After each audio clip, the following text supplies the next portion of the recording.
የብዙዎቻችን ትልቁ ችግር ወይንም ደግሞ ደስታችን የተነጠቅንበት ምክንያት አለያም በሌላ ቋንቋ በወጣትነት እድሜያችን በታዳጊነት ወጣትነት ሊሆን ይችላል። ኢነሰንስ በሌላ ቋንቋ ምን ማለት ነው? ቲኔጀር ሆነን ሊሆን ይችላል። እድሜያችን ከፍ ብሎ ኢቨን 80ም 90ም ደርሰን የሰው ልጆች አንድ በጣም ትልቅ የሆነ ችግር አለብን። እርሱ ምንድነው? በሁሉ ሰው ዘንድ ተቀባይነትን ለማግኘት መሞከር፣ ሪጀክት መደረግን ወይንም አለመፈለግን መፍራት፣ ትችትን የመፍራት ትልቅ የሆነ ችግር አለብን። ለዚያም ሰዎችን ለማስደሰት ብለን የማንገባበት ሂደት የለም፣ የማንወስደው እርምጃ የለም፣ የማንወስነው ውሳኔ የለም። ከዚህ ቪዲዮ በኋላ ዛሬ ሰዎችን ለማስደሰት የሄዳችሁበትን ርቀት በሙሉ አይ ምን ያህል ሞኝ በሆን ነው ብላችሁ እታች እንደነበራችሁ ገብቷችሁ በከፍታ ውስጥ የራሳችሁን ፍላጎትና ዓላማ የማሳካት ጥቅምን ተረድታችሁ በዛ ውስጥ ደግሞ ሰዎች ለእናንተ ስለሚሰጧቸው ክብር እንዴት ጌን እንደሚደረግ እንደሚገኝ ይሆናል የምናወራው ማለት ነው። ናቲ እንዴት ነህ ራዊ? ሰላም ለአንተ። እግዚአብሔር ይመስገን። አማን አለ። እኔ ህይወቴ ላይ አንድ ነገር አስተውያለሁ በዚህ ጉዳይ ላይ ላይክ ሌሎችን ለማስደሰት በምናደርገው ጥረት ላይ ማለት ነው። እርሱ ምንድነው? ላይክ ሰዎችን ለማስደሰት ሄጃለሁ ብዙ ዓመት ለማስደሰት ቤተሰብ ሊሆን ይችላል፣ ጓደኛ፣ የስራ ባልደረባ፣ ዋቴቨር ፍቅረኛ ሊሆን ይችላል። በጣም ጥሪ ያለው እና በዛ ሁሉ ሂደት ውስጥ ሄጄ መጨረሻ ላይ ለካ የነሱ ዓላማ ማስፈጸሚያ ነው የሆንኩት እና የተሳርድ በጣም ቢወዱ ራሱ አንዳንዴ ፋይናሊ ምን ታገኘዋለህ? ለካ የነሱን ዓላማ ያስፈጸሙ ለአንተ የሚመኙልህ መሻት ናትናኤል እንደዚህ ቢሆን እንደዚህ ቢያር ኢቭን ከቤተሰብ ጨምሮ ማለት ነው ለካ ያን ሁሉ መልካምነት ያሳዩ እና በጣም እንድትወዳቸው ያደረጉና እነሱን ለማስደሰት በጣም ሪኮግኒሽን ለማግኘት የሄድከው ርቀት ለካ ያም ሆነ የእነሱ ታርጌት ነበራቸው። ለአንተ ከማሰብ አይደለም ነው የኔ ተረዳኝ። አሁን ናትናኤል አለ ለምሳሌ እንደ ወላጅ እንመልከተው። ሁሉም ልጆች አሁን ለማዳዎች ነን፣ በልማድ ነው ያደግነው። ይሄን ካደረክ ጥፋት ነው ትቀጣለህ፣ ልጅ ነህ። ይሄን ካሳካ እንደዚህ ይሰጥሃል፣ ትምህርት ላይ ጥሩ ውጤት ካመጣ ይሰጥሃል፣ ሽልማትም አለ። ሌላም ደግሞ ከርስ የሆነ አደገኛ የሆነ የውድቀት ስሜትም ይጭኑብሃል እና አስለምደውናል ይሄን ሂደት እና ይሄ ማንነት ያድግና ላይክ ሪዋርድ ለማግኘት ወይንም ከሌሎች ሰዎች ተቀባይነት ለማግኘት የሆነ ሽልማት ለማግኘት ስናድግ በፍቅር በትኩረት ገባ አፕሪሺየት በመደረግ በመከበር ምናምን በሚል ቋንቋ እንቀይረዋለን። በልጅነታችን ደግሞ ብስኩት እንዲገዛልን ቸኮሌት እንዲገዛልን ነበረ። በዛ ሁሉ ሂደት ውስጥ ለካ ጥሩ ነገር አድርገ ሰዎች በጣም አንተን ትሪት የሚያደርጉ ወይንም ደግሞ በእነሱ ዘንድ ሞገስ ለማግኘትና ለመደነቅ በሌላ ቋንቋ ሪዋርድ ለማግኘት ብለ የሆነ ነገር ስታደርግ አንተን እየጠቀሙ ብቻ አይደለም። ፋይናሊ ምን ሆኖ ታገኘዋለህ? አንተ ያንን ነገር በማሳካት ውስጥ እነሱ የሚያገኙት ነገር ስላለ ከዛ ባዶነት ያጠቃል መጨረሻ ላይ ማለት ነው። አሁን ብዙ ሰው አስተውለ ከሆነ በቃ ሰዎችን ለማስደሰት ብሎ የማይፈነቅለው የማይሄድበት ሂደት የለም። ፋይናሊ ገባ ሰዎችን ለማስደሰት ሺህ ብጥር ሺህ ቢደሰቱ ሺህ ቢወዱ የኔ ጀግና በርታልኝ፣ የኔ ልጅ፣ የኔ ፍቅር፣ የኔ ጓደኛ፣ የኔ ሟች፣ አብረኝ ነው ሞተው ነፍሴን እሰጥሃለሁ ሺህ ጊዜ ቢባባሉ እንኳን ከነዚህ ሁሉ ቃላት ጀርባ ከፍተኛ የሆነ የራሳቸው ቤኔፊት አለ ነው ማይ ፖይንት። ስለዚህ ፋይናሊ ያን ሁሉ ማድረጋችን ትርጉም አልባ ይሆናል። ከዛም ብሶ ደግሞ የሰው ልጆች ምንድነው 10 ካደረክላቸው ጥሩ ነገሮች ይልቅ አንድ ያጠፋው ጥፋት ጎሎ ይወጣባቸዋል። ሲሊ በሆነ ጥፋት ሊሆን ይችላል፣ ወር ደግሞ ማድረግ የሚጠበቅብን ስላላደረክ ሊሆን ይችላል። በዛ ምክንያት ብቻ ያን ሰው ሲቀየር ወይ ሲለወጥ ታየዋል። እና እኔ አንድ የተረዳሁት ነገር ያ ነው። ምንም አይነት ለሰው ልጅ የትኛውንም አይነት ደስታ ብትሰጠው ወይ ደግሞ የትኛውንም አይነት ደስታ ብታስደስተው አንድ ጥፋት ያጠፋ ጊዜ ያ ሁሉ ነገር ገደል ነው የሚገባው። በትክክል ሲጀምር መደሰት ራሱ ያንን ሰው ማስደሰት ያንተ ኃላፊነት አይደለም፣ የዛ የግለሰቡ ኃላፊነት ነው። ገባ? ሰው ደግሞ የሚደሰተው ከራሱ ማንነት፣ ከራሱ ፍላጎት፣ ከራሱ ባህሪ፣ ከራሱ ስኬት፣ ከራሱ እርቀት መነሻ አድርጎ ነው እንጂ እኛ እነሱ እንዲሆኑልን ወይንም ደግሞ ለእነሱ እንድናሳያቸው የፈለግነውን ነገር መሰረት አድርገው ሰዎች ደስተኛ ሀዘንተኛ ይሆን።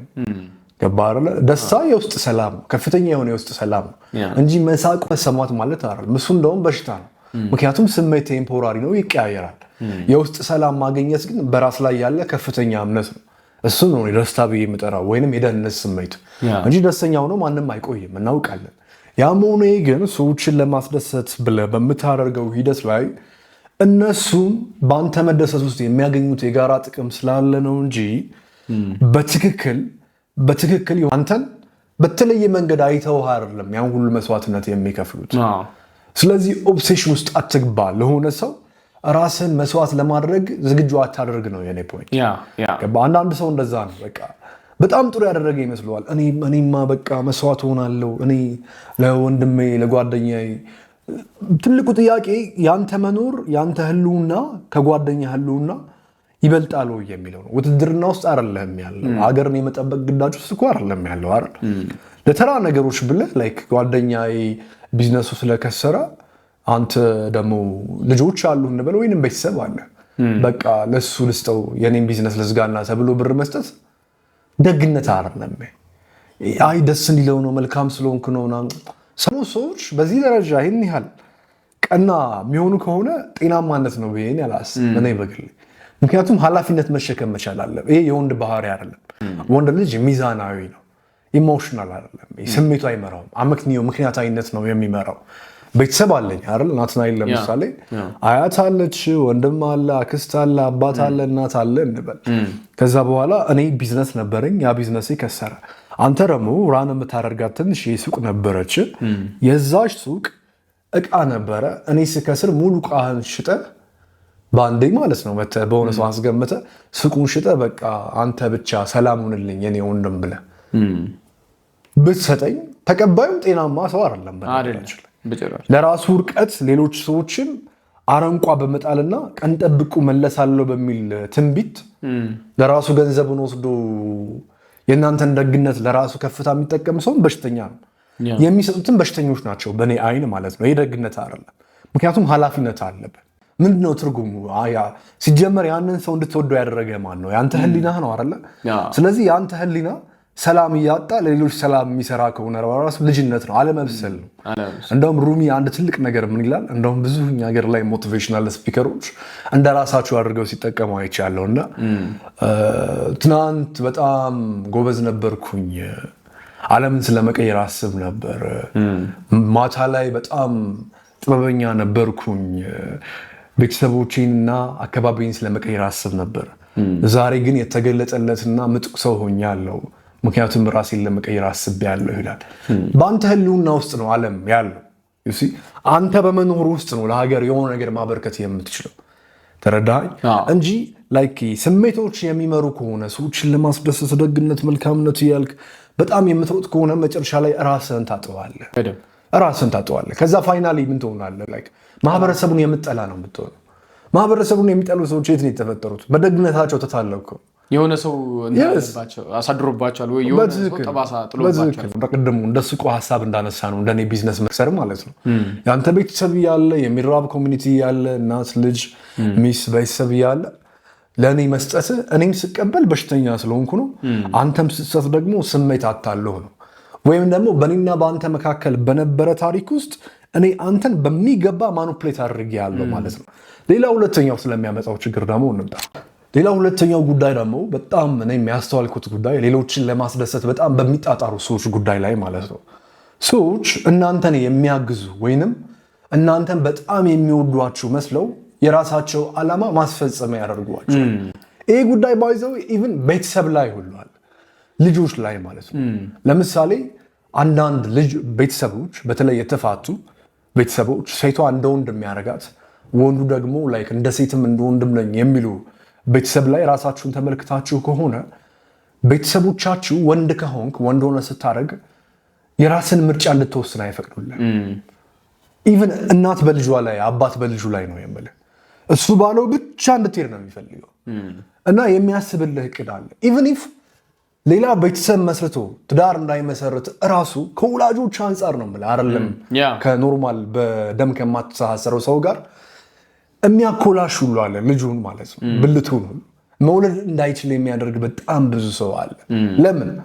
እርሱ ከባለቤቱ ጋር መኖር ስላልቻለና ከፍተኛ የሆነ ዓለምን የመጥላት የስነልቦና ችግር ስላለበት አባት ወይም እናትሽ አንቺን ጨዋ በሆነ ቋንቋ ነይ ልጄ ቤተክርስቲያን ትልሻለች፣ ነይ በቃ ዛሬ አስቀድሺ መቅረብ አለብሽ፣ እንደውም አንቺ 30 ዓመትሽ ሲሞላሽ ከዛ በድንግልና ቆይልኝ የኔ ልጅ መመንኮስ አለብሽ ወዘተ እያሉ እነሱ እስከሚሞቱ ድረስ የእሷ ምክንያቱም በቅጽበት ውስጥ ፍቅር ካወቀች ወንድ ካወቀች ፍቅር ሁሌ ከመጣ ህጎች ታች ይጣላሉ። ህይወት ላይ ያስተውለ ከሆነ ህግ ትሳለች። ገባ ከሆነ ልጅ ፍቅር ከያዛት ቀድማ በኃጢአት ካልተሞላ የአእምሯ ወንዶችን በአስቀያሚ ነገር ካልተነገራት ያችን ልጅ ፍቅር ይዛታል።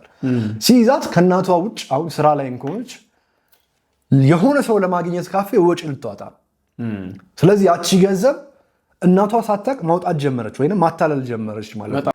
ልጅቷ ላይክ እንደዚህ አይነት ራሷን የማውቅ የራሷን የግል ህይወት የመመስረት ሂደት ውስጥ እንዳትገባ ሁሉ ወላጆች በጣም የወደዱን መስለው በሃይማኖት ሀሳበው የብዙ ሴቶችን ልጅነት የሚነጥቁ ወላጆች በጣም ብዙ ናቸው።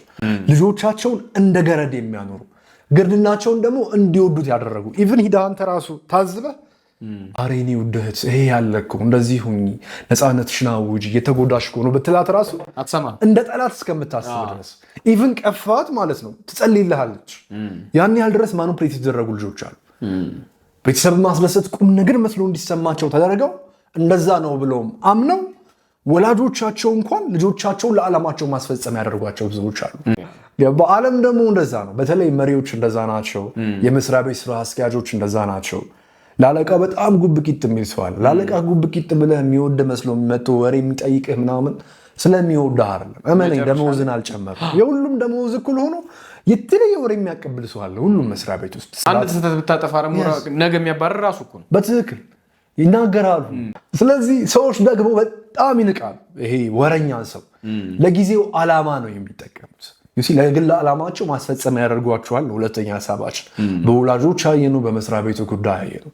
ስለዚህ ሰዎች ብዙ ጊዜ አይታችሁ ከሆነ የእነሱን መሻትና ፍላጎት እናንተ ላይ ማሳካት ይፈልጋሉ። ምንም ነገር ከነሱ ውጭ ምንም አይነት ሰው ኮሚኒኬት እንዳታደርጉ ያደርጓቸዋል። ኢቭን እኔ እንኳን በዚህ መንገድ መጥቻለሁ ህይወቴ ላይ ማለት ነው። ተረዳኝ አይደል? እንዴት ያደርጓል መሰለህ? ምንም አይነት ኮኔክሽን አይኖርም። እነሱን እንደ ጎግል እንድታስባቸው፣ እንደ ቻት ጂፒቲ እንድታስባቸው ምንም ነገር ስትወስን ከነሱ አንጻር ኢማጂን። በግል ውሳኔ ላይ እኮ ለካ ደግሞ እሱ አለ የምትለው ሰው ካለ በጣም ትልቅ ችግር ውስጥ ነው። ትዳር ውስጥ እስካልሆንክ ድረስ ማለት ነው። ከትዳር በፊት ማለት ነው። ለካ ደግሞ እሱ አለ የምትል ከሆነ ከፍተኛ የሆነ ችግር ውስጥ ኮንትሮል ውስጥ ነው። አንተ ምናልባት በጣም ስለምንዋደድ፣ በጣም ስለምንተሳሰብ፣ በጣም ስለምንከባበር ብለህ ልትጠራው ትችላለህ። ከነዚህ ቃላቶች ጀርባ ከፍተኛ የሆነ ስሜት ያሰረው ውድቀት ነው ያለው። ምክንያት ያሰረው እውነታ አይደለም ያለው። በአጭሩ ሰዎች ለዓላማቸው ማስፈጸሚያ አንተን ለማድረግ ወደኋላ አይሉም። የእኛ ሀገርም ፖለቲካ መመልከት በቂ ነው። ትናንት እኛ ከዚህ ወገነን ብለን ስንጨፋጨፍላቸው፣ ደም ስንፋሰስላቸው የነበሩ ሰዎች ዛሬ እጅና ጓንት ሆነዋል። አብረው ተጨባብጠው እያየናቸው መጨረሻ ላይ መስዋዕትነት በትክክል ህዝቡ አለቀ ነው። ንጉሶቹ ተቃቀፉ ነው ጉዳዩ። ስለዚህ አብዝተህ ማሽቃበጥ ይህ ምናልባት አጸያፊ ቋንቋ ብሎ ሰው ሊጠራው ይችላል። አሮ ነው ማሽቃበጥ ሌላ ሚኒንግ አለው ሌላ ትርጉም የለውም። ማጎብደድ አስፈላጊ ከሆነው ደረጃ በላይ የሆነ ነገርን ማድረግ ነው ባጭ በሌላ ቋንቋ ማለት ነው። ቱ ማች በብዙ ያንን ነገር አክሽን መውሰድ ማለት ነው። ስለዚህ ይህ ሂደት እንዲወዱን ብለን የምናደርገው ሂደት የመጨረሻ ራሳችንን መስዋዕት ማድረጊያ ሂደት ነው። ወደ ሶስተኛውና ወደ መጨረሻው ጉዳይ ደግሞ ወደዚህ ሀሳብ ስንመጣ ምን አለ መሰለህ እናቷ፣ የመጨረሻው ትልቁ ጉዳይ ምንድን ነው? በዚህ ሁሉ ሂደት ውስጥ ራስን ታጣለህ። ሰዎችን ለማስደሰት በምትሄደው ርቀት ውስጥ ራስን ታጣለህ። ብዙ ወጣት ሚዝረብል፣ በተለይም ደግሞ ወላጆቹ ከልጅነቱ ጀምሮ አንተ አትችልም አታሳካም እያሉ ያሳደጉት ወይንም ደግሞ ልጄ እንድትሆንልኝ የምፈልገው ይሄን ነው ብለው ሰብከውት ከዛ ውጭ ዓለም የሌለ የሚመስለው ወጣት አለ፣ ወይም ታዳጊ ወጣት ወይንም ልጅ አለ። በቃ ዶክተር ነው መሆነው ብሎ ወላጆቹ በሰበኩት መንገድ ዶክተሬቱን ጨርሶ ቁጭ ብሎ ቴራፒስቶች ጋር ሁሌ የሚመላለስ በጣም ብዙ ሰው አለ። ገባር? ለምን? የሰዎችን መሻት ነው። ሰዎች ማኑፕሌት ያደረጉትን መሻት ነው እነሱን ለማስደሰት። ወላጅ፣ ፍቅረኛ፣ ዋቴቨር እንጂ የራሱን ማንነት እምብሬስ አላደረገም። ገባ? የራሱ መሻት አይደለም፣ የራሱ ፍላጎት አይደለም። ኢቭን የራሱ ፍላጎት ላይ ራሱ እርግጠኛ ለመሆን አናሊቲክስ መስራት አለብህ። ከማን ነው ይህን ሀሳብ ያመጣሁት? ምክንያቱም የትኛውም ነገር ጥንስስ አለው፣ መነሻ አለው። ስለዚህ ቹንግ ነግረውኝ ነው፣ እናቴ ነግራኝ ነው፣ ፊልም ላይ አይቼ ነው። ከዛ ከብዙ ነገር አንጻር ሚዛናዊ ያደርገህ ነው ሁሉ ዴስቲኔሽን ነው የምትወስነው። ገባህ? የራስን ዕጣ ፈንታ ራስህ ለመጻፍ ማለት ነው። ምክንያቱም የራስህ ወሳኝ ስለሆንክ ስለ ማንም እዚህ ጋር እንደዚህ አድርግ ወር ደግሞ እንደዚህ ሁን ስላለ ሳይሆን አደንደው ዘዴ አንተ የምትኖር ለራስህ እስከሆነ ድረስ ምንም ራስን የሚመለከት ነገር ራስን ማድረግ ያለበት ትጸጸታለህ። ስትነቃ ነው የሚገባ ደግሞ ትጸጸታለህ። ብዙ ወላጆች እነዛ ናቸው ደግሞ ኪል ነው የሚልብ የሆነ ቀን የሆነ ኢንላይትመንት ላይ ትመጣለህ፣ የሆነች መገለጽ ላይ ትመጣለህ። ለሌላ ሰው ግራ እንዳይገባው እንዴት ነው? ለምሳሌ አንዳንድ ሰው እኔ በአካል የሚያጋጠመኝ ሰው አለ። ሁሌ የመጣ ግሮሰሪ የሚጠጣ ሰው አለ። ኦልዌይስ ይመጣል ይጠጣል። ወጣት ነው፣ አየር መንገድ ነው ደግሞ የሚሰራው። ቴክኒሻን ይመጣል ምሽት ላይ በጣም ብዙ መጠጥ ነው የሚጠጣው፣ በጣም ብዙ ሲጋራ ይጨርሳል። ዘንድ የሆነ ቀን ላይ ታውቃለህ እንዲሁ ከመሬት ተነሱ ምን ሆኜ ነው ግን ምንድን ነው የተፈጠረው? እስከዛሬ የጠጣሁበትን ገንዘብ እኮ ባስቀምጠው ቆንጆ የሆነ ቦታ ገዝቼ ነበረ። ፋይናንሻል ፍሪደም አያሳስበኝም ነበረ። ልጆቼ ቆንጆ ምግብ ይበሉ ነበረ። ባለቤቴ በፍቅር ነበር የምትቀበለኝ በጊዜ ብገባ ኖሮ። ምን ሆኜ ነው? በፈጣሪ ስም ብሎ ተነሳ። ከዛን ቀን ጀምሮ እዛ ካፌ መጥቶ አያውቅም። እና እሷ ሞመንት ማለት ነው በሌላ ቋንቋ ኢንላይትን ደግሞ መንቃት የምንላቸው። በተመሳሳይ አንዳንድ ሰዎች አቤት ከዛ በኋላ ደግሞ እድሜ ሄዶ ከሆነ የሚሰማ ጸጸት መጥፎ ነው፣ እንደው በጣም መጥፎ ነው። እሱ ደግሞ በጣም በራስ መተማመንህን ህልምህን ጭርስ ነው የሚያደርገው። በትክክል ከዚህ በኋላ የምታደርግ የምትችላቸው ብዙ ነገሮች ከነበሩ ሁሉ በእጥፍ ይቀንሳቸዋል። ድብልቅልቅ ኃይልህን በሙሉ ነው የሚያበላሽ። በትክክል ገባ። ያለ ተስፋ ለቅጽበት እኮ መንቀሳቀስ አትችልም። ጸጸት ደግሞ 50% በራስ ላይ ያለን ተስፋ ይገላል። ኢንሴንስ በሌላ ቋንቋ ልትኖር የሚገባውና ብዙ ልታሳካ የምትችልበትን 25 ዓመት ወደ 13 ዓመት ያሳነስብሃል ማለት ነው። ይህን ያህል ፓወር ያለው ነገር ነው። ገባ? አለመጸጸት ጸጸት ውስጥ ገባ ማለት ደግሞ ይህን ያህል ፓወርን የሚነጥቅ ነገር ነው።